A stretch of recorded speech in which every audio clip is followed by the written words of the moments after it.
हरि सिद्ध सूर्य उपाध्याय साधु सर्व अर्थ के प्रकाशी नागरिक उपकारी तिन्ह स्वरूप जान राग भई जो भक्ति काय को नवाए स्तुति को जारी धन्य धन्य तुम ते काज सब आज भय कर जोरी बार बार वंदना है मंगल कल्याण सुख ऐसो हम चाहत हैं हो मेरी ऐसी दशा जैसी तुम धारी है हो मेरी ऐसी दशा जैसी तुम धारी है मंगलमय मंगल करण बीत राग विज्ञान नमो ताहि जाते भये अरहंतादि महान करि मंगल करि ओ महा ग्रंथ करण को कार जाते मिले समाज सब पावे निज पद राज शिव उपाय करके प्रथम कारण मंगल रूप विघ्न विनाशक सुख करण नमो शुद्ध शिव भू नमो शुद्ध शिव भू। मोक्ष प्रकाशक में नवा अधिकार अपना चल रहा है, क्वेश्चन आंसर्स में बाकी है। कौन से नंबर से करना है?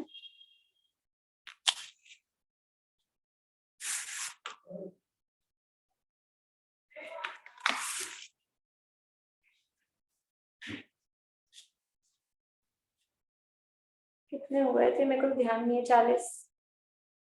41 से कर 41 से करना है।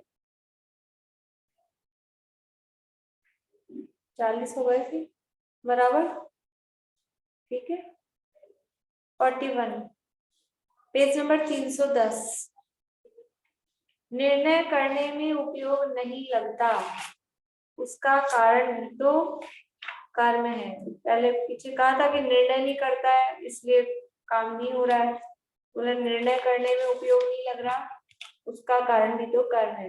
इससे पहले कहा था भी कर्म है, कर्म के कारण भ्रम होता है, पुरुषार्थ क्या करे। तो जवाब दिया था कि खुद तुम निर्णय नहीं करते हो, कर्म क्या करे। तो वो फिर से कह रहा है कि निर्णय करने में भी तो उपयोग नहीं लगता, उसका भी तो कारण कर्म ही है। हाँ बोलिए सुनीता आंटी। एक इंद्रिय आदि के विचार करने की शक्ति नहीं है तो उनके तो कर्म का ही कारण है, लेकिन इसे तो ज्ञान वर्ण आदि के क्षोभम से निर्णय करने की शक्ति हुई। इसके की आंसर में हमारे अच्छा इसके तो ऐसा लगता है जैसे किसकी बात चल रही है, लेकिन हमारे तो ज्ञान वर्ण आदि के क्षोभम से निर्णय करने की शक्ति हुई है। अच्छा उपयोग लगाए उसी का निर्णय हो सकता है, परंतु यह अन्य निर्णय करने में उपयोग लगाता है तो इसी का ही दोष, हमारा ही दोष है। कर्म का तो कुछ प्रयोजन नहीं है। हाँ कर्म का, उसमें कर्म का कारण नहीं है, निर्णय करने में उपयोग नहीं लगा रहे, ये हमारा ही दोष है। अन्य निर्णय में तो उपयोग लगाते हैं लेकिन ये निर्णय करने में उपयोग नहीं लगाते, ये हमारा ही दोष है। सम्यक्त्व चारित्र का घातक मोह है, उसका अभाव हुए बिना मोक्ष का उपाय कैसे बन सकता है। विनीता आंटी।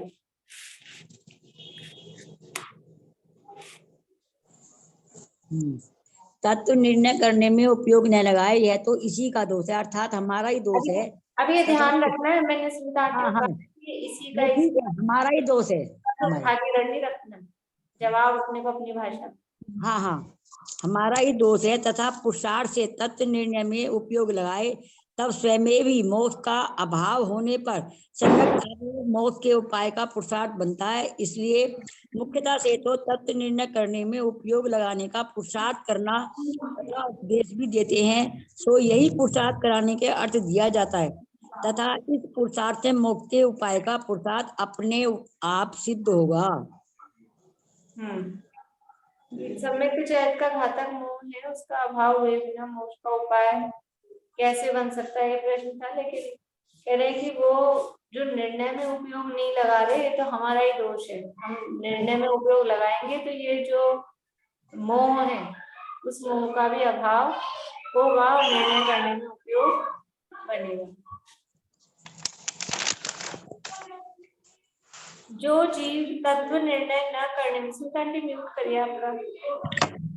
जो जीव तत्व निर्णय न करने में कर्म का दोष बताते हैं, उनको पंडित टोडरमल जी ने किस प्रकार फटकार लगाई है?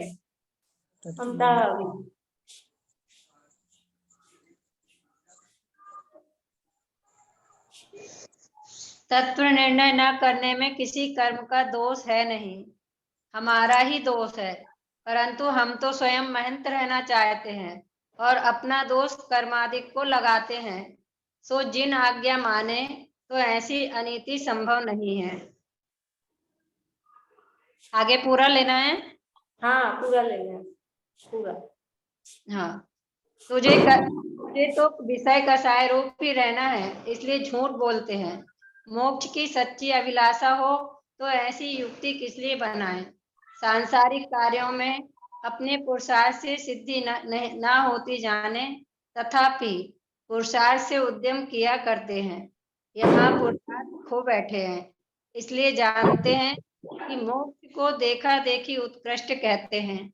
उसका स्वरूप पहचान कर उसे हित रूप नहीं जानते, हित जानकर उसका उद्यम बने सो ना करे, यह असंभव है। हाँ, पूरी बात आएगी कि हमें खुद को पुरुषार्थ तो करना नहीं है। कर्म को दोष लग रहा है, दुनियादारी में तो सारी बातें करता है, वहां तो सारा पुरुषार्थ करते हैं, और यहाँ पर बस देखा देखी मोक्ष को उत्कृष्ट कहते हैं, लेकिन वास्तव में उसको चाहे तो उस रूप उद्यम क्यों नहीं करें? जब दुनिया में उद्यम करते हैं तो यहाँ क्यों नहीं करें? इस प्रकार से हमारा ही दोष है और झूठ बोलता है, ऐसा कह के ये उन्होंने फटकार लगाई। द्रव्य कर्म के उदय से भाव कर्म होता है, भाव कर्म से द्रव्य कर्म का बंध होता है, तथा फिर उसके उदय से भाव कर्म होता है। क्या ऐसी परंपरा सदा चलती रहती है? प्रमिला जी। हाँ, ये कर्म की साइकिल की परंपरा संसारी जीव की सदा चलती रहती है, पर उदय सदा काल समान नहीं होता, क्योंकि जीव के परिणामों के निमित्त से पूर्व बंध कर्मों में उत्कर्षण, अपकर्षण, संक्रमण आदि होने से उनकी शक्ति हीनाधिक होती है, इसलिए उदय भी मंद और तीव्र होता है। इस तरह से चलती तो है, लेकिन फिर भी उनका बंध और उदय सदा काल एक सा नहीं होता। जिस कर्म का उदय आ रहा है वही नहीं, मतलब जिसका उदय आ रहा है वो अलग कर्म है, और जो बंध रहा है वो अलग कर्म है। इस अपेक्षा से भी अलग अलग है, और उनका जैसा बंध रहा था वैसा ही उदय आ रहा है, वैसा ही फल दे रहा है, ऐसा भी नहीं है। उसमें उत्कर्षण अपकर्षण आदि होते रहते हैं, इसलिए इनमें परिवर्तन होता रहता है। ऐसी परंपरा सदा नहीं चलती है। इसको और भी अपन ऐसा अपने तरफ से भी कह सकते हैं, क्योंकि प्रश्न है क्या ऐसी परंपरा सदा चलती रहती है? तो ये परंपरा सदा नहीं चलती है कि जब जीव तत्व निर्णय में उपयोग लगाता है तो ये परंपरा फिर टूट भी जाती है, और तभी जीव मुक्त होता है धीरे धीरे आगे चल के। ये जो आप बोल रहे हो ना, ये फिर वो नेक्स्ट क्वेश्चन है ना, मोक्ष का उपाय कैसे बने, तो फिर ये उसमें किया ये आंसर। हाँ, कि कैसे उसके अंदर। लेकिन मतलब थोड़ा इसमें भी एक हिंट जैसा अपन इसमें भी कर सकते हैं, क्योंकि प्रश्न हुआ है ना, क्या ऐसी परंपरा सदा चलती रहती है, तो अगर अपन सर्वदा हाँ कर देंगे तो संसारी जीव के चलती है, हाँ। लेकिन जो जीव पुरुषार्थ करे उसकी ये परंपरा सदा नहीं चलती है। इतना सा इसमें कह के फिर वो आगे वाले में भी बोलना। कर्म बंध की पूर्वोक्त अनादि परंपरा के रहने पर मोक्ष का उपाय कैसे हो? प्रीति। कर्म की शक्ति हीनादिक होने के कारण कर्मों का उदय और उसके निमित्त से बंध भी मंद तीव्र होता रहता है। इसी अपेक्षा से जब जीव के रागादि का तीव्र उदय हो तब विषय कषाय आदि में ही प्रवृत्ति होती है। लेकिन जब संगी पंचेंद्रिय जीव, जिसको मन द्वारा विचार करने की शक्ति है अर्थात क्षयोक्षम लब्धि है, और रागादि का मंद उदय है अर्थात विशुद्धि लब्धि है, और उपदेश आदि का निमित्त भी है अर्थात देशना लब्धि भी है, तब जीव स्वयं पुरुषार्थ करके उन उपदेश आदि में उपयोग को लगाता है अर्थात प्रायोग्य और करण लब्धि पूर्वक। तब विशुद्धता बढ़ने से कर्मों की शक्ति हीन होती और दर्शन मोह का उपशम स्वयमेव होने से जीव को सम्यक दर्शन होता है। तब श्रद्धान सम्यक हुआ, लेकिन चारित्र मोह के उदय से रागादि होते हैं। वहां भी रागादि का जब मंद उदय होता है तब जीव के पुरुषार्थ से धर्म कार्यों में प्रवृत्ति होने से चारित्र मोह भी धीरे धीरे मंद होता है, और परिणाम स्वरूप देश चारित्र और सकल चारित्र अंगीकार कर क्रम क्रम से विशुद्धता बढ़ने से मोह का भी नाश होता है, और ऊपर ऊपर गुण स्थान चढ़ने पर विशुद्धि बढ़ने पर शेष घाती कर्मों का नाश होने से केवल ज्ञान की प्राप्ति होती है, और बिना उपाय अघाती कर्मों का भी नाश होने पर शुद्ध सिद्ध पद को वह प्राप्त करता है। इस प्रकार कर्म बंध की अनादि परंपरा रहने पर भी जीव मोक्ष का उपाय प्राप्त कर सकते हैं। बढ़िया, बहुत अच्छा। यानी पूरे में से ही, क्योंकि प्रश्न यही चल रहा था मोक्ष का उपाय कैसे बने, तो वो पूरा 313 पेज तक ही वास्तव में वो पूरा उसमें चल रहा है।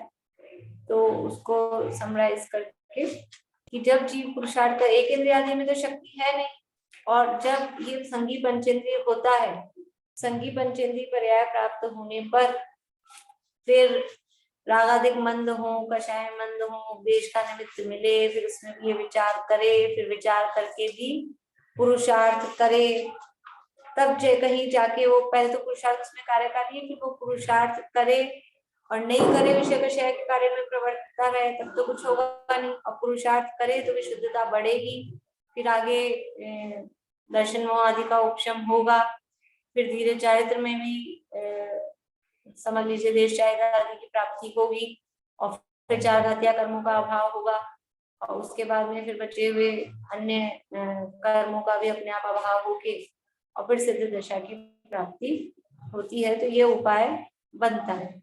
इस तरह से इतने ही ले लेते, फिर 5 कल ले लेंगे, कल मतलब मंडे को ले लेंगे आगे। क्या अपना प्रकरण चल रहा था, ये नवा अधिकार है, और इसके अंतर्गत सबसे पहले आत्मा का हित मोक्ष ही है ये बताया, और फिर वो जो मोक्ष की प्राप्ति है वो पुरुषार्थ से ही संभव है।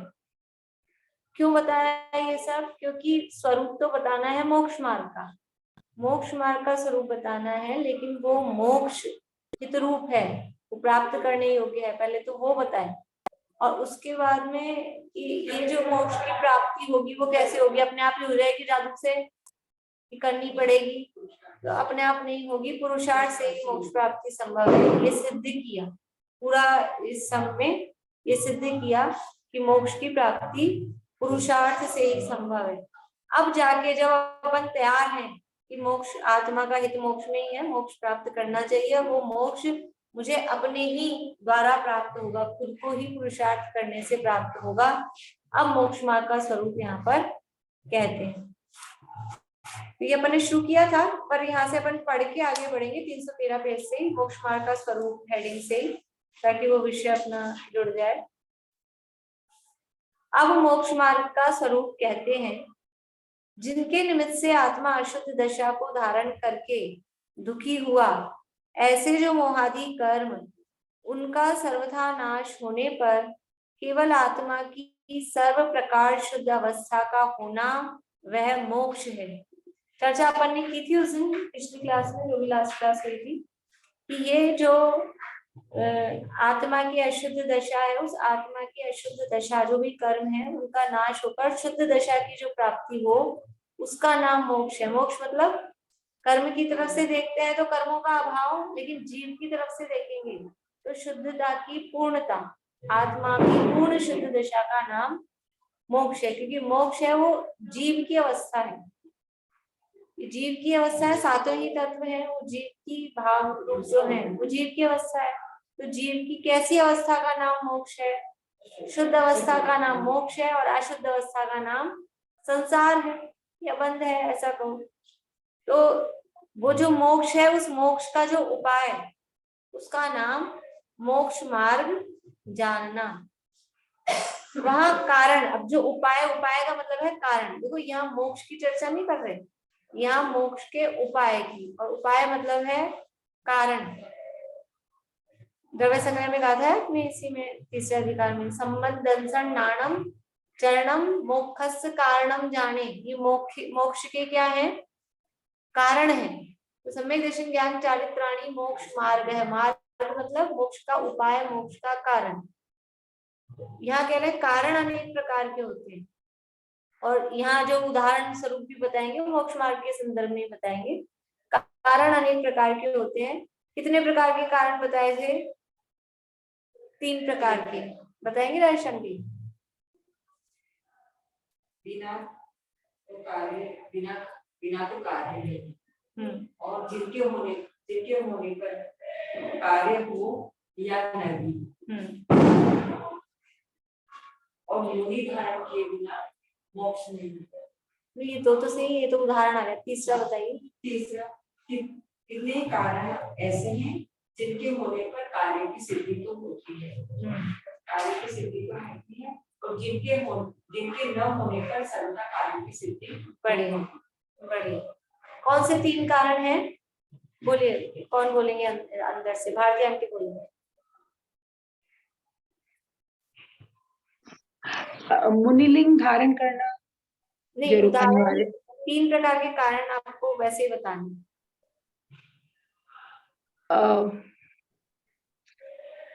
एक तो ये सम्यक से बिना मोक्ष नहीं हो सकता है, सम्यक तो धारण करना मतलब अनिवार्य है। हाँ ठीक है, चलिए रुकिए, बोलिए अनिता आंटी बोलिए। एक तो जिनके होने पर कार्य होता है और नहीं भी होता, एक जिनके होने पर कार्य होता ही होता है।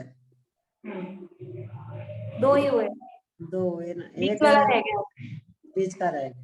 होने कार्य, परंतु किसी के उसके बिना कार्य हो भी सकता है और नहीं भी हो सकता, जैसे व्रत आदि हैं उनके। हाँ वो बढ़िया।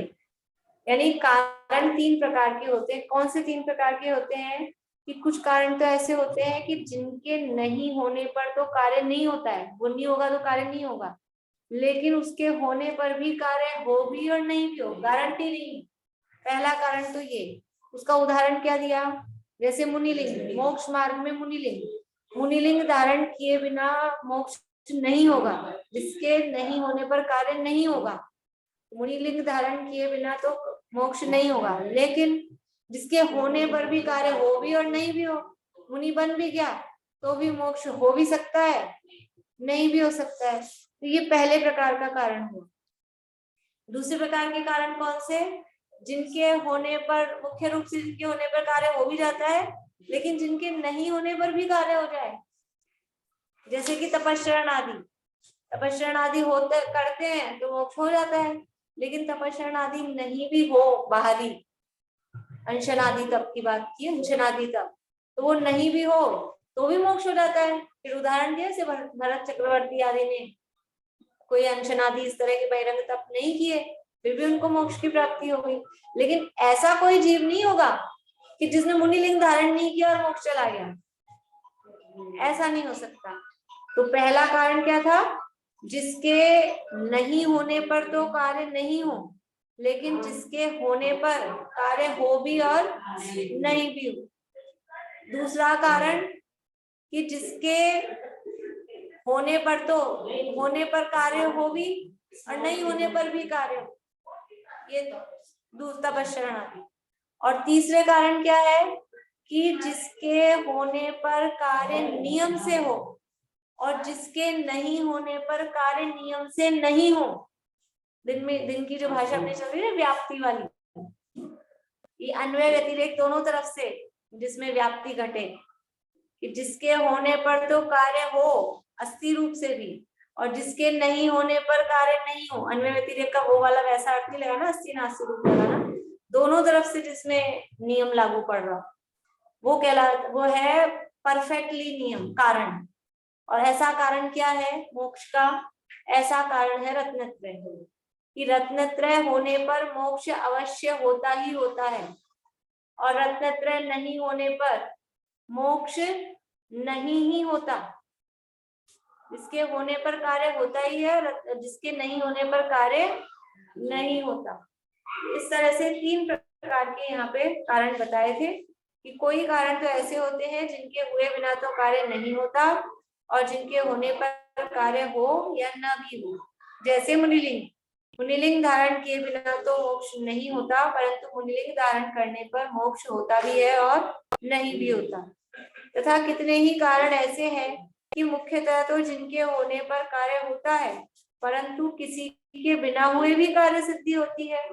जैसे अंशनादि बाह्य तप का साधन करने पर मुख्यतः मोक्ष प्राप्त करते हैं, परंतु भरत आदि के बाह्य तप किए बिना ही मोक्ष की प्राप्ति हुई। बोलिए भारती आंटी। नहीं तो इसका मतलब हुआ कि मुनिलिंग धारण करना और रत्नत्रय की प्राप्ति ये दोनों मोक्ष मार्ग के लिए अनिवार्य है। हाँ अनिवार्य है, लेकिन मुनिलिंग की अनिवार्यता मतलब मुनिलिंग ऐसा नहीं मुनिलिंग का हाँ, धारण करके हो ही जाएगा, कंपलसरी नहीं है कि हो ही जाएगा, लेकिन मुनिलिंग धारण किए बिना भी मोक्ष नहीं हो। वो कंपलसरी है। मोक्ष जाने के लिए मुनिलिंग धारण करना तो कंपलसरी है, लेकिन मुनिलिंग धारण कर लिया तो मोक्ष जाना कंपलसरी नहीं है। इधर से कंपलसरी नहीं है, उधर से तो है एक तरफ से, तो दूसरी तरफ से नहीं है। और तपश्चरण आदि के साथ इधर से भी कंपलसरी नहीं है, उधर से भी कंपलसरी नहीं है। लेकिन रत्नत्रय के साथ में इधर से भी कंपलसरी है और उधर से भी कंपलसरी है, दोनों से। लेकिन तपश्चरण करने से तो सिर्फ एक कारण नहीं हो सकता है, वो तो मोक्ष का कारण नहीं है, क्योंकि आप तपश्चरण कर भी रहे हैं लेकिन आपको मुनिलिंग और रत्नत्रय तो चाहिए ही चाहिए। हाँ तो वो लेकिन वो भी तपस्या कारण ऐसे कहते हैं ना, उसको भी कारण कहते हैं। तपसा निर्जरा जय कहा है, तो उसको सर्वथा निषेध नहीं कर सकती।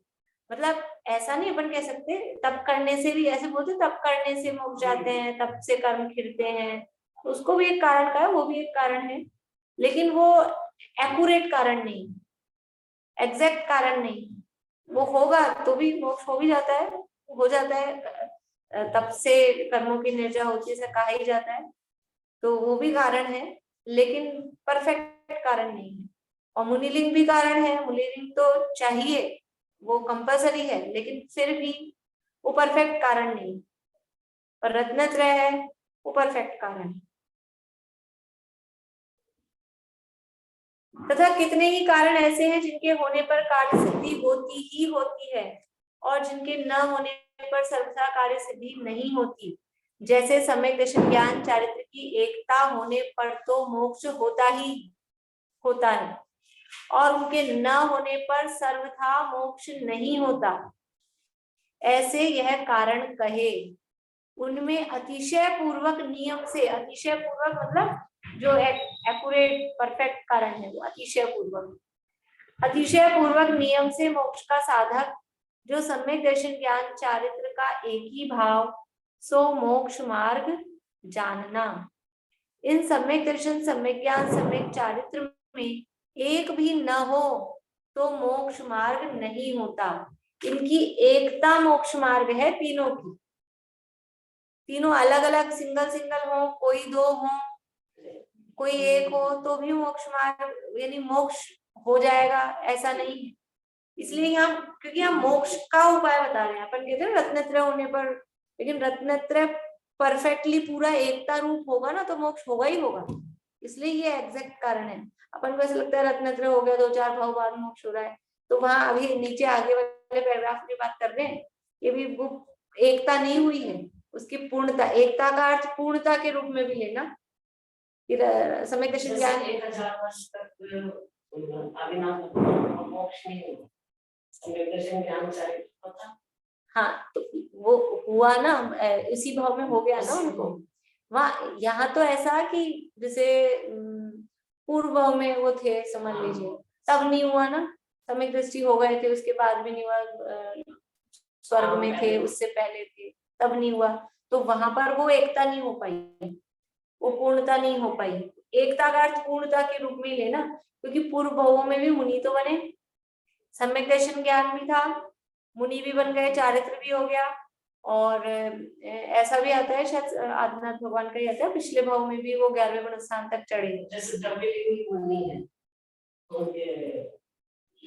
उनके तो है ही नहीं, उनके तो चारित्र क्या सम्यक दर्शन ही नहीं है, तो वो तो उनके तो कुछ भी नहीं, द्रव्यलिंगी के तो कुछ भी नहीं।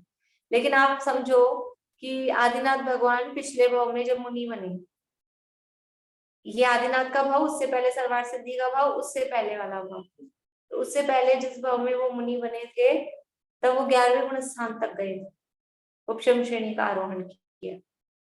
तो उपशम श्रेणी का आरोहण किया तो मुनि थे, और मतलब सम्यक दर्शन भावलिंगी थे, 11वां गुण स्थान में कोई द्रव्यलिंगी तो पहुंचेगा नहीं, तो फिर वो एकता हुई कि नहीं हुई, फिर मोक्ष नहीं हुआ, तो वो उसको फिर वो अभी वो एकता मतलब समझ लीजिए पूर्णता नहीं हुई। सम्यक दर्शन ज्ञान चारित्र तीनों तो है, इसलिए यहाँ सम्यक दर्शन ज्ञान चारित्र प्राणी, उनकी एकता, उनकी पूर्णता, ऐसा अर्थ उसको लेना कि उनकी पूर्णता। और वैसे अपन देखें तो चले ही गए ना बाद में, एक भाव बाद चले गए, चले तो गए, लेकिन ऐसे कोई कितना ही मुनि बनता रहे, लेकिन सम्यक दर्शन नहीं हो, तो फिर मोक्ष जाने का ठिकाना नहीं। जैसे सम्यक दर्शन ज्ञान चारित्र की एकता होने पर तो मोक्ष होता ही होता है, और उनके न होने पर सर्वथा मोक्ष नहीं होता, ऐसे यह कारण कहे। उनमें अतिशय पूर्वक नियम से मोक्ष का साधक, जो सम्यक दर्शन ज्ञान चारित्र का एक ही भाव, ये एक ही भाव, तीनों की एकता, पूर्णता रूप एकता, सो मोक्ष मार्ग जानना।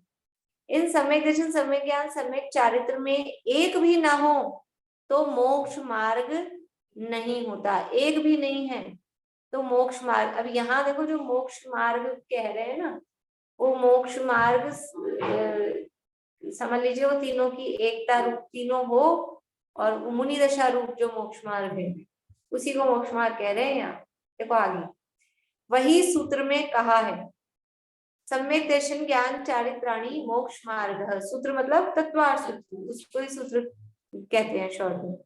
इस सूत्र की टीका में कहा है कि यहाँ मोक्ष मार्ग ऐसा एक वचन कहा, उसका अर्थ यह है कि तीनों मिलने पर एक मोक्ष मार्ग है, अलग अलग तीन मार्ग नहीं है। सम्यक दर्शन ज्ञान चारित्राणी मोक्ष मार्ग, तो चारित्राणी ये तो बहुवचन है, और मोक्ष मार्ग ये एक वचन, तो बहुवचन के साथ बहुवचन लगाना चाहिए। जैसे कि अपने को इस संस्कृत में कम समझ आता है, लेकिन हम ऐसे बोले, हम तीनों मिलकर जा रही हूँ, कैसा लगेगा ये वाक्य, कैसा लगेगा, हम तीनों मिलके जा रही हूँ। तो जब हम तीनों बोल रहे हैं तो जा रहे हैं, ये भी तो बहुवचन में लगना चाहिए ना, हम तीनों तो बहुवचन, और फिर जा रही हूँ ये एक वचन, ये कैसा वाक्य होगा? ये तो अजीब सा है ना, हिंदी में समझ में आई बात? ये ऐसा वाक्य है, सम्यक दर्शन, सम्यक ज्ञान, सम्यक चारित्र तीनों मिलकर एक मोक्ष मार्ग, तीनों मिलके जा रही हूँ वाला वाक्य है ये, तीनों मिलके एक मोक्ष मार्ग है, क्योंकि तीनों की एक है ना, तीन मोक्ष मार्ग नहीं है, एक है, इसलिए एक वचन का प्रयोग यहाँ पर किया है। अर्थ यह है कि तीनों मिलने पर एक मोक्ष मार्ग है, अलग अलग तीन मार्ग नहीं है। यहाँ प्रश्न है कि असंयत सम्यक दृष्टि के तो चारित्र नहीं है, उसको मोक्ष मार्ग हुआ है या नहीं हुआ? आप कह रहे हो तीनों में से एक भी ये प्रश्न अपने दिमाग में यहाँ तक का पढ़ते ही अपने को आना चाहिए। जब इन्होंने कहा ना कि सम्यक दर्शन, सम्यक ज्ञान, सम्यक चारित्र में एक भी ना हो तो मोक्ष मार्ग नहीं होता, तो असंयत सम्यक दृष्टि के तो मोक्ष मार्ग है कि नहीं है, उसके चारित्र तो नहीं है, उसके चारित्र नहीं है तो उसको मोक्ष मार्ग हुआ है या नहीं हुआ? समाधान, मोक्ष मार्ग उसके होगा। तो क्या कह रहे हैं, उसके मोक्ष मार्ग नहीं है अभी। यहाँ मोक्ष मार्ग किसको कह रहे हैं? तीनों की एकता रूप, जो बाहर में जो चारित्र, जो समझ लीजिए सामायिक छेदोपस्थापना चारित्र रूप चारित्र या सकल चारित्र रूप चारित्र जो है, उसी को यहाँ चारित्र कह रहे हैं, सम्यक चारित्र। तो मोक्ष मार्ग उसके होगा, यह तो नियम हुआ, इसलिए उपचार से इसके मोक्ष मार्ग हुआ भी कहते हैं, क्योंकि उसके होगा मोक्ष मार्ग। यानी अभी सम्यक दर्शन तो हुआ, सम्यक ज्ञान हुआ, और सम्यक चारित्र वो होगा उसके बाहर में प्रकट रूप अभी, क्योंकि अविरत है ना, अविरत है तो चारित्र कहने वाला चारित्र नहीं हो सकता उसकी। और पंचम में देश चारित्र है तो सकल चारित्र होगा, तब वास्तव में वो पूरा चारित्र होगा। लेकिन उसके होगा, एक बार सम्यक दर्शन ज्ञान हो गया, सुशीला आंटी, एक बार सम्यक दर्शन ज्ञान हो गया तो उसके चारित्र भी नियम से होगा ही, देर सवेर, लेकिन होगा। ऐसा नहीं है कि नहीं होगा। तो मोक्ष मार्ग उसके होगा, यह तो नियम हुआ, इसकी तो गारंटी हो गई, ये तो पक्का हो गया, तो ये काम इसके इतना हो गया, तब मोक्ष मार्ग भी होगा। दिशा बदल गई, दिशा बदल गई तो दशा भी बदलेगी बदलेगी, तो दिशा ही नहीं बदलेगी तो फिर दशा बदलने का तो प्रथम सीढ़ी कहाँ है? हाँ, प्रथम सीढ़ी है ये, दिशा बदलना है खाली। मार्ग तो अब चालू करेगा, अभी तो खाली गाड़ी घुमाई है, अभी स्टार्ट होगा तो मोक्ष मार्ग तो होगा उसके।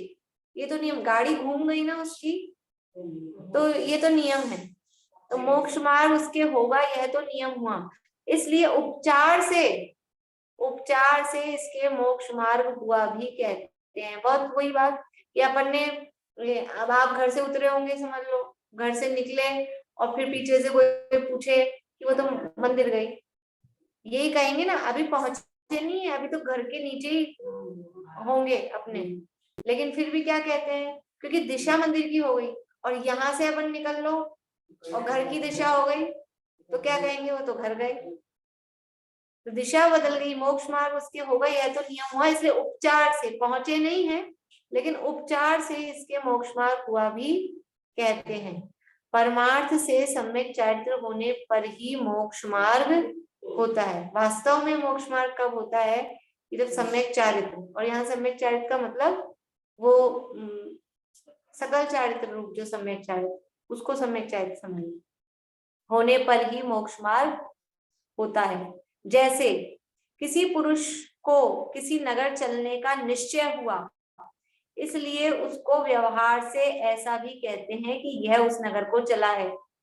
इंदौर गए, इंदौर जा रहे हैं, तो अभी निश्चय हो गया ना इंदौर जा रहे हैं, तो हम तो इंदौर, ऐसा लगता है ना, हम तो ये तो इंदौर, ये तो अपन तो ऐसा, मान लो सगाई हो जाती है, तो सगाई हो जाती है तो फिर कैसे उसको, लड़की को छेड़ दें, ये तो वहां है, ये तो यहाँ ही नहीं है तो वहां है, ऐसा कहते हैं ना, जबकि अभी बैठी यहाँ है लेकिन उसकी दिशा, उसकी नजर, उसकी दृष्टि कहाँ है, ऐसा कहते हैं, ससुराल की तरफ है। तो जिसको कहीं जाने का निश्चय हुआ, इसलिए उसको व्यवहार से ऐसा भी कहते हैं कि ये उस नगर को चला है। अभी समझ लो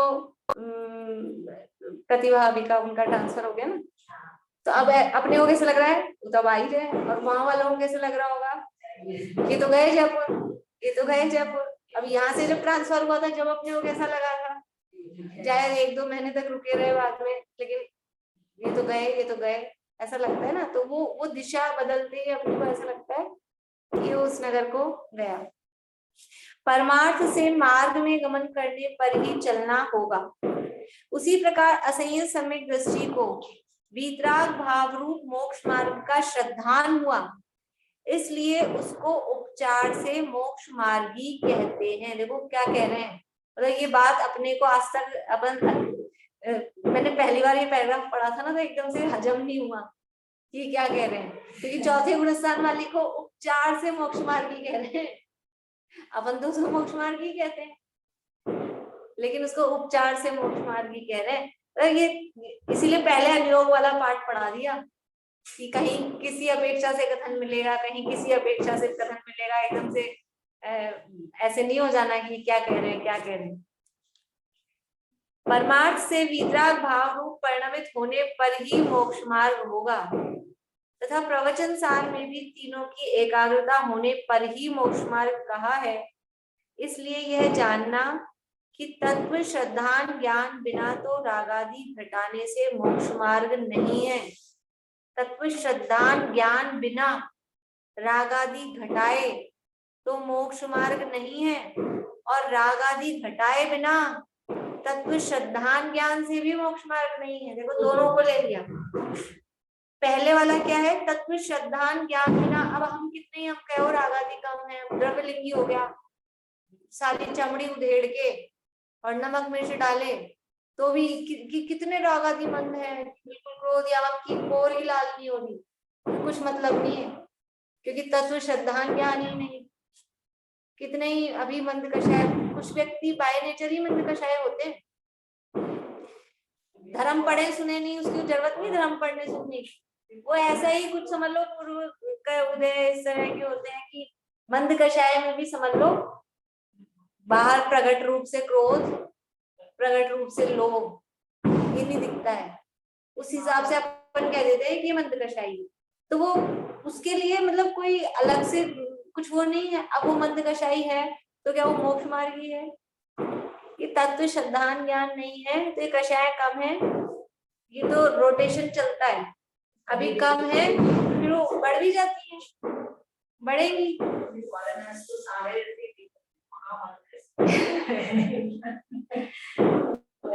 आवाज बहुत आ रही है, कहाँ से आ रही है? आज पता नहीं यहाँ कहीं फटाके, किसी शादी वादी होगी, कोई बहुत फटाके चल रहे हैं। अच्छा अच्छा, इसलिए तो मतलब तत्व श्रद्धान ज्ञान बिना तो रागादि घटाने से मोक्ष मार्ग है नहीं। अपन सोचो, अपन अपने दूसरों को क्यों देखें, अपन तो अपने को देखो कि हम साहब बहुत पहले से फर्क पड़ गया, पहले तो मैं इतना गुस्सा करती थी कि पूछो मत, और ये वो, और अब तो कोई कुछ भी कहे कुछ भी बोले, अब तो अंदर से लगता ही नहीं, ऐसा आता है कि नहीं अपने। लेकिन ये क्या है, दूसरे भी ये कहते हैं इतना ये सब काम नहीं क्या कषाय घटना, इसलिए टोडामल जी साहब किसे कहते हैं कषाय घटना, मतलब 4 में से 1 माइनस हो, 3 रह जाए, अप्रत्यय ध्यान प्रत्यय ध्यान संजुषण अनंतानुबंधी माइनस हो जाए, इसका नाम है कषाय घटना। ये क्रोध कम ज्यादा हो गया, मान कम ज्यादा हो गया, ये घटना नहीं है, ये तो बराबर वो अभिप्राय में क्योंकि बैठा रहता है, जब तक अभिप्राय से नहीं निकलेगा कषाय करने का अभिप्राय कि कषाय मुझे नहीं करनी चाहिए, मतलब मैं कर ही नहीं सकता हूँ ऐसा, तब तक वो तो कम ज्यादा तो होती रहती है, उसमें क्या होती है। हाँ, इसलिए तत्व श्रद्धान ज्ञान बिना तो रागादि घटाने से मोक्ष मार्ग नहीं है, और रागादि घटाए बिना तत्व श्रद्धान ज्ञान हुआ यानी चौथे गुण स्थान वाला हो गया, तो भी मोक्ष मार्ग अभी नहीं, साक्षात मोक्ष मार्ग तो तीनों को मिलने से ही होगा। बोलिए भारती आंटी। क्या सब कहते हैं ना, थोड़ा जोर से बोलिए, कुछ ज्यादा ही नहीं चल रहे हैं पटाखे यहाँ आज मैं। हाँ, इतना तंग कर रही है तो अभी तक गुस्सा नहीं कम हुआ, अभी तक ये कम नहीं हुआ, मतलब इससे क्या फायदा हुआ ऐसे पढ़ाई करने से, जब तुम्हारा गुस्सा भी कम नहीं हो पा रहा है, जब तुम्हारी कोई कषाय कम नहीं हो पा रही है। ये बात तो वो बोलते हैं कि आपने, वही है यहाँ भी यही कह रहे हैं कि इतना पढ़ते हो सुनते हो गुस्सा ही कम नहीं हुआ, इतने तो क्रोध करते हो कषाय कम नहीं हुई, इससे क्या फायदा हुआ। तो पहली बात तो ये वो बोलते हैं कि जो कुछ समझते नहीं है, खुद तो पढ़ते सुनते हैं नहीं, वही लोग ऐसा दोष लगाते हैं।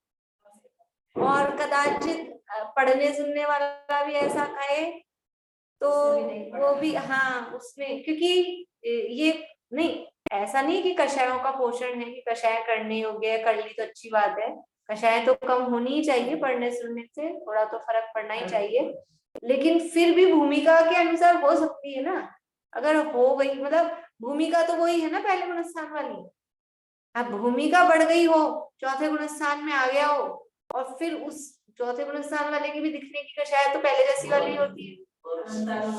हाँ, इसलिए वो तो तभी दिखता है जब ये 5वां हो जाए कि 6ठा 7वां हो जाए गुणस्थान, तभी कम दिखता है। लेकिन वो लोग समझते नहीं है, इसलिए वो जैसा गुरुदेव की जो पॉलिसी ना, भूलेला भगवान छे, यही सोच के कोई ऐसा अपने को कहे भी, ये खुद समझते ही नहीं, क्या करें, भोले इंसान है, इनको पता ही नहीं। अपन ये सुन के, मतलब ये बात तो बहुत बार कहती हूँ कि कोई ये अपने को कहे कि तुम्हारे पढ़ने सुनने का क्या फायदा हुआ, इतना पढ़ते, इतने सालों से और इतना पढ़ रहे सुन रहे हो और कुछ भी नहीं, कुछ ही नहीं तुम्हारे जीवन में, तो कुछ नहीं, तो भी अपने को डिप्रेस नहीं होना चाहिए, क्योंकि अपने जीवन में जो कुछ भी लाभ हुआ है, जो भी हुआ है, वो अपन ही जानते हैं। अपना जो मूल्यांकन है वो अपन ही खुद ही कर सकते हैं, और अपने को लाभ हुआ है ये अपने को मालूम है। इसलिए दूसरे कहने से, जैसे सीता ने उपदेश दिया था ना, तो ऐसे ही दूसरे अपनी थोड़ी बहुत भी कहे कि तुम्हारे पढ़ने लिखने से कोई फायदा नहीं है, और अपन ये सोचो हाँ कोई फायदा नहीं है, तो वो नहीं समझना।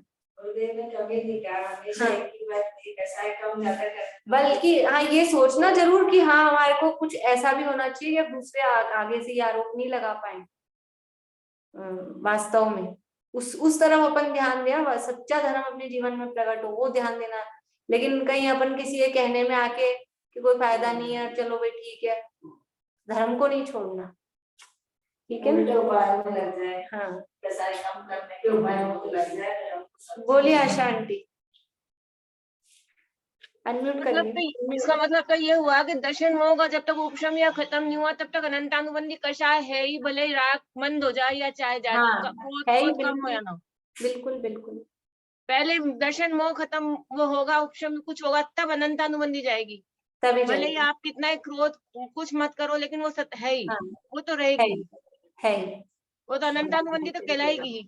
हाँ, लेकिन क्या है कि वो अनंत मिथ्यात्व को नष्ट करने का, दर्शन मोह को उपशम करने का और अनंतानुबंधी को नष्ट करने का रास्ता उसी में से आएगा कि कषाय मंद बनी।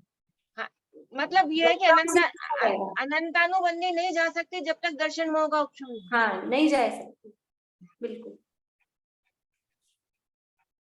यानी दर्शन मोह का उपशम मतलब होगा तभी अनंतानुबंधी का भी वही उपशम उसके साथ होगा, उसके बिना नहीं जा सकता। देखिए टाइम क्या हो गया। वो तो फिर अपनी उससे, वो तो निमित्त दर्शन होने का है, वो तो है ही, वो तो सबकी, वो तो कर्मों की भी अपनी अपनी योग्यता है, वो तो है ही। लेकिन इसी तरह का है प्रगाढ़ निमित्त नमस्ते, कि दर्शन मोह नष्ट हुए बिना वो नष्ट नहीं होती जाती। ये कहने से फिर अपना अपनी गलती नहीं। हाँ, इसीलिए कि ऐसा नहीं सोचे कि अपना ये, मैं इसीलिए कह रही हूँ कि अभी इसी में से रास्ता निकलेगा। अपन ये नहीं समझे कि ठीक है कषाय तो होनी है, कषाय करने की प्रेरणा या कषाय रखने की प्रेरणा या कषाय अच्छी है, पढ़ सुन के भी आप तीव्र कषाय करो, कोई बात नहीं, ये इसका अर्थ नहीं है। लेकिन कभी कदाचित किसी को हो जाए, आ जाए, तो इससे कोई उसका पढ़ना लिखना व्यर्थ हो गया ऐसा नहीं। ये भी वो कर्म का कोई उदय तीव्र आ गया तो हो जाए, इससे कोई वो नहीं। उसको जो कर भी लेता है ना अगर पढ़ने सुनने वाला, उसको उतना ही पश्चाताप होता है तुरंत ही। ये वो नहीं देखता है दूसरा जीव जो आगे उपदेश दे रहा है, वो ये नहीं देखता है कि उसको इसका खेद कितना है।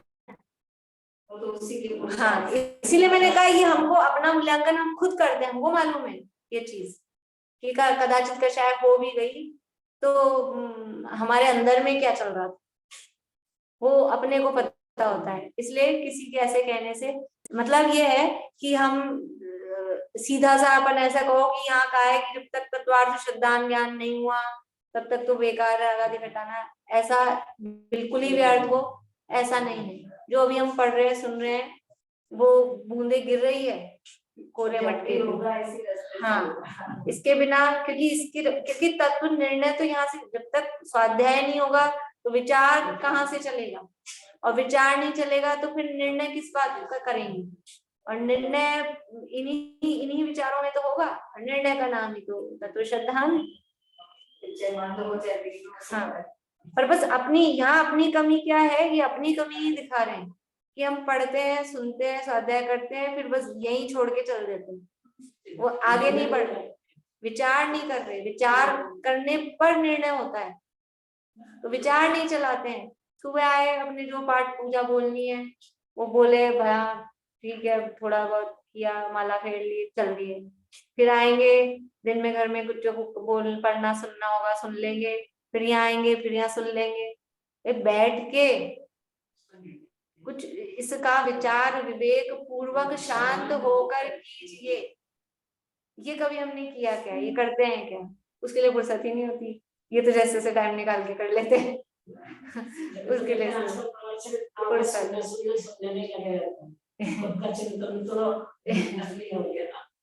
बोलिए आशा जी। जैसे अपने को कोई भी कषाय का उदय आया, चारों में से क्रोध किसी का भी, एक तो अपन ने ये सोच के उसको किया कि मेरा स्वरूप नहीं है, ये मेरे को आ गया है, ये गलत है, ये एक तो ये विचार हो, और एक ही विचार है नहीं मुझे इतना पढ़ लिया, अब मुझे क्रोध नहीं करना चाहिए, ये नहीं करना चाहिए, तो ये गलत है। जो आपको ये विचार आया कि मेरा नहीं है, ये भिन्न हूं मैं, इस तरह स्वरूप सोचो, वो ज्यादा अच्छा है। हाँ, नहीं करना चाहिए, नहीं करना चाहिए, तो वो मतलब ऐसे कहने से थोड़ी ना होगा। नहीं है नहीं, पर फिर भी अपन को जैसा लगता है ना कि नहीं अपन इतना क्रोध योध नहीं करें, और एक अपन ये विचार करके करें कि मेरा क्रोध हाँ। ऐसा नहीं है, तो वो ज्यादा अच्छा है। वो देखो, क्रोध कब उत्पन्न होता है कि जब हम ये समझते हैं कि इसको मेरे हिसाब से चलना चाहिए, दुनिया की वस्तुओं को मेरे हिसाब से चलना चाहिए, और दुनिया की वस्तुएं अपने हिसाब से चलती नहीं है, तो क्रोध आता है। और जब ये तत्व स्वाध्याय के माध्यम से और तत्व विचार के माध्यम से ये समझ में आई गया ना कि कोई किसी का क्या करे और कोई किसी का क्यों करे, सब द्रव्य का परिणामन, जब सब अपने परिणामन के स्वयं जिम्मेवार हैं, तो जब अपने को समझ में आ गया, तो फिर कहाँ से क्रोध आए, किस पे क्रोध करूं और कैसे क्रोध करूं और क्यों क्रोध करूं?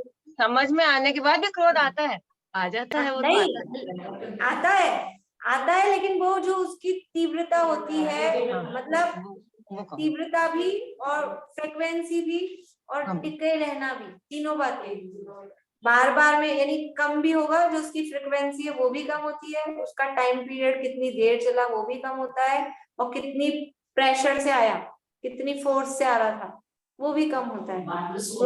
क्रोध में भी फर्क हो जाता है। कई बार आप परिस्थितिवश क्रोध नहीं करते, और कई बार आप ये विचार करके क्रोध नहीं करते, वो भी फर्क आ जाता है। हाँ, तो वो बस ये विचार अपने को कितनी बार आ रहा है, मतलब ये अपने को देखना चाहिए कि अभी क्रोध की परिस्थिति थी, और फिर अब अपन अपने विचार पूर्वक उसको रोके, नहीं तो फिर क्या होता है, अपन बह जाते हैं, ऐसा भी होता है।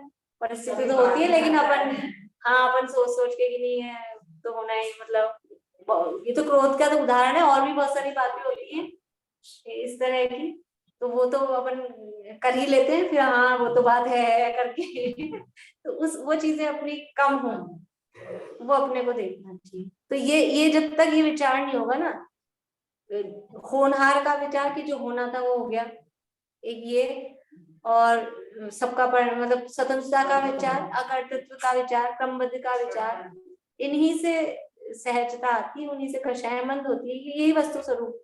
उसी हिसाब से मिथ्या गलता रहता है ना। हाँ। गलता मिथ्या तो फिर बहुत पर अपनी क्या स्थिति है कि गलता तो है, लेकिन गलते को वापस फ्रिज में पहुंचा देते हैं अपन, वो गलने लगता है, और अपन फिर बस हो गई थोड़ी देर, फिर फ्रिज में, तो फिर जम जाता है, फिर अपन निकालते हैं, वो गलने लगता है, यहाँ आते हैं, बैठते हैं, सुनते हैं, गलने लगा, और फिर अपन विचार नहीं करते ना, ये वापस फ्रिज में पहुंच जाता है, और फिर वो जम जाता है, फिर अपन आते हैं दूसरे दिन, फिर वो थोड़ा गलने लगता है, यही चल रहा है अपना।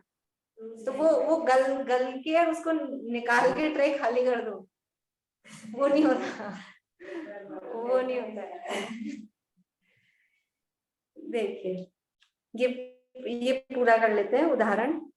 जैसे किसी पुरुष को किसी नगर चलने का निश्चय हुआ, इसलिए उसको व्यवहार से ऐसा भी कहते हैं कि यह उस नगर को चला है। परमार्थ से मार्ग में गमन करने पर ही चलना होगा। उसी प्रकार असह्य सम्यक दृष्टि को वीतराग भाव रूप मोक्ष मार्ग का श्रद्धान हुआ, इसलिए उसको उपचार से मोक्ष मार्गी कहते हैं। ये बात यही पहली बार पढ़ी होगी कि उसको मोक्ष मार्गी उपचार से कहते हैं। परमार्थ से वीतराग भाव रूप परिणमित होने पर ही मोक्ष मार्ग होगा तथा प्रवचन सार में भी तीनों की एकाग्रता होने पर ही मोक्ष मार्ग कहा है। इसलिए यह जानना कि तत्व श्रद्धान ज्ञान बिना तो रागादि घटाने से मोक्ष मार्ग नहीं है और रागादि घटाए बिना तत्व श्रद्धान ज्ञान से भी मोक्ष मार्ग नहीं है। मतलब जब तक तत्व श्रद्धान ज्ञान नहीं हुआ तब तो कोई मतलब ही नहीं है, रागादि घटाने से मोक्ष मार्ग हुआ ही नहीं। और अगर तत्व श्रद्धान ज्ञान हुआ उसके बाद भी रागादि नहीं घटाए तो भी मोक्ष मार्ग नहीं हुआ। यानी उसकी सार्थकता जो श्रद्धान ज्ञान हुआ ना, उस श्रद्धान ज्ञान की सार्थकता उसकी परिणति में है। वो रागादि घटाए तब वो उसका फल दिखे, तब उसकी सार्थकता है। तीनों मिलने पर साक्षात मोक्ष मार्ग होता है। ये तो अपन ने जो जितना उस दिन पढ़ा था ना उतना ही आज पढ़ा है। अब आगे का फिर मंडे को ही पढ़ेंगे। इसमें एक बात है, असंयम समय दृष्टि को वितराग भाव मोक्ष मार्ग का श्रद्धान हुआ। हाँ, वितराग भाव मोक्ष मार्ग के समय श्रद्धान हुआ है, उसी समय परिणति में भी तो हुआ है वितराग भाव। वो परिणति में अपन उस हिसाब से कहते हैं ना, अनंतानुबंधी गई उस हिसाब से उतना चारित्र हुआ। लेकिन इसको उसको ये गिन नहीं रहे चारित्र। चारित्र मतलब वो यथाख्यात सकल चारित्र या सामायिक और उपस्थापना चारित्र, उसी को चारित्र दे रहे हैं। जब आप चारित्र के भेद देखोगे ना तो चारित्र के भेद में सामायिक उपस्थापना वो 5 भेद चारित्र दिखना चाहिए। हाँ, उसको चारित्र के हैं। उसको बोले पहले भारती आंटी फिर प्रमिला। ये कह रहे हैं ना कि उपचार से मोक्ष मार्ग ही कहते हैं, तो ये तो सब जगह यही कहते हैं। आप कह रहे हैं सिर्फ यहीं पे मोक्ष मार्ग किसमें कहा है? सब जगह यही। अपने द्रव्यानुयोग में कहा उपचार, समय सार आदि ग्रंथों में तो समय दृष्टि मोक्ष मार्ग ही ऐसे ही कहते हैं। अच्छा, चौथे गुणस्थान वाले को मोक्ष मार्ग ही नहीं कहते? मोक्ष मार्ग ही कहते हैं ना।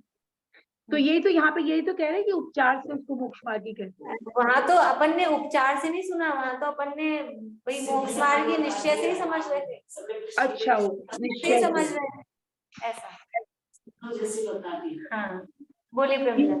फर्स्ट लाइन में बोला ना तत्व श्रद्धान ज्ञान बिना तो रागादि घटाने से, तो यहाँ रागादि घटाने का मतलब मंद करने वाला लेना है। यहाँ मंद वाला, यहाँ घटाने का अर्थ मंद करना, क्योंकि बिना तत्वाय श्रद्धान ज्ञान के तो कम वो वाला तो घटेगा ही नहीं, माइनस होएगा ही नहीं। बोले भी निकाल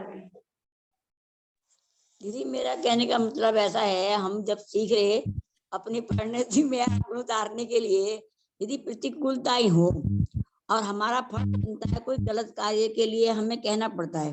किसी को तो कहने के बाद तेल पे से पानी की तरह उतर जाता है, और कहीं कहना पड़ता है गुस्से से भी, और गुस्से को करने के बाद यदि हमें ये एहसास होता है कि हमें कहना नहीं था, मजबूरी में कहना पड़ रहा है, और हमें कहने का फर्ज है भूमिका अनुसार, नहीं कहेंगे तो ये काम का असर नहीं हो रहा, तो ये तो हमारा फर्ज बनता है ना भूमिका अनुसार। देखिए, क्रोध अच्छा नहीं है, क्रोध करने लायक नहीं है, लेकिन जो जिस भूमिका में है, जो जिस जगह खड़ा है, उस भूमिका में उसके क्रोध होता है, आए बिना रहता नहीं। तो क्रोध क्या है, कोई सा भी क्रोध, चाहे संतुलन का भी हो, कोई सा भी क्रोध अच्छा है कि करने लायक है कि हो गया तो कोई बात, मतलब इतना तो चलता है, वो नहीं है। लेकिन अब वो भूमिका के हिसाब से होता है तो होता है, लेकिन अभिप्राय में ये होना है कि वो क्रोध अच्छा नहीं है, मेरा स्वभाव नहीं है, करने लायक नहीं, क्रोध का करता नहीं। वो तो है ही। कई बार क्या होता है, क्रोध ना करो तो घर वालों को पता ही नहीं चलता, ऐसे पानी की तरफ। वही मैं कह रही हूँ, आपकी ही बात को कह रही हूँ। हम ये नहीं कहेंगे कि ठीक है आप घर वालों के हिसाब से इतना सा क्रोध तो करना चाहिए, हम ये कोई भी, हम मतलब यहाँ आचार्य महाराज की तरफ से बोल रहे हैं कि वो क्रोध होता है कि आप इतना क्रोध तो करो, इतना क्रोध तो कर लेना चाहिए, ऐसा नहीं है। अब वो भूमिका के हिसाब से क्रोध होता है, तो जो जिस भूमिका में, अपनी भूमिका में भी हर की परिस्थिति अलग अलग है, की परिस्थितियां अलग अलग होती हैं। इसको किसी सा हर के घर की परिस्थितियां, टोन में कितना कैसा बोलना है, किसी को हल्का सा बोलना, तो ये भी कहीं तो ऐसे बुरी तरह से चिल्लाए तो भी उसको लगे नहीं घर में बात ही ऐसे तगड़े से अगर ऐसे होती हो तो उसको वो नहीं लगे, और किसी के जरा सा हल्का सा ही तेजी बोल दो तो वो रोने लग जाए। सही है। सबकी अपनी अपनी स्थितियां होती है तो वो सबकी हाँ। इसलिए तो चौथे करने योग्य नहीं है, ये अभिप्राय में होना चाहिए कि कोई सा भी क्रोध हो, भूमिका ये संसार अवस्था ही उसमें वो हुए बिना रहता नहीं, ऐसा भाव ऐसा विचार संसार से वो आना चाहिए। चलिए आगे का यहाँ से शुरू करेंगे अपन मंडे को दृश्य लक्षण थोड़ा फिर से इसमें न्याय का प्रकरण।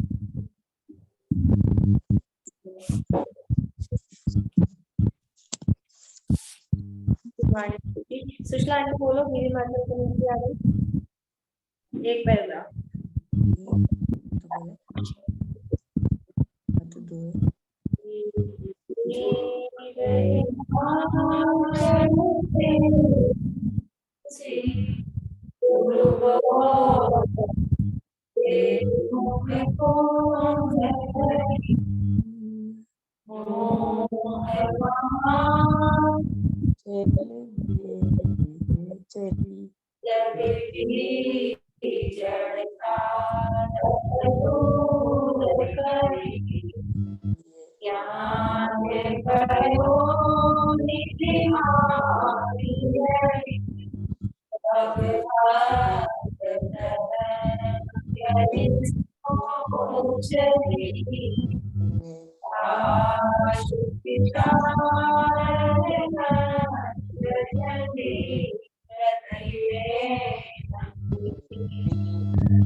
को भी इतनी देर बनना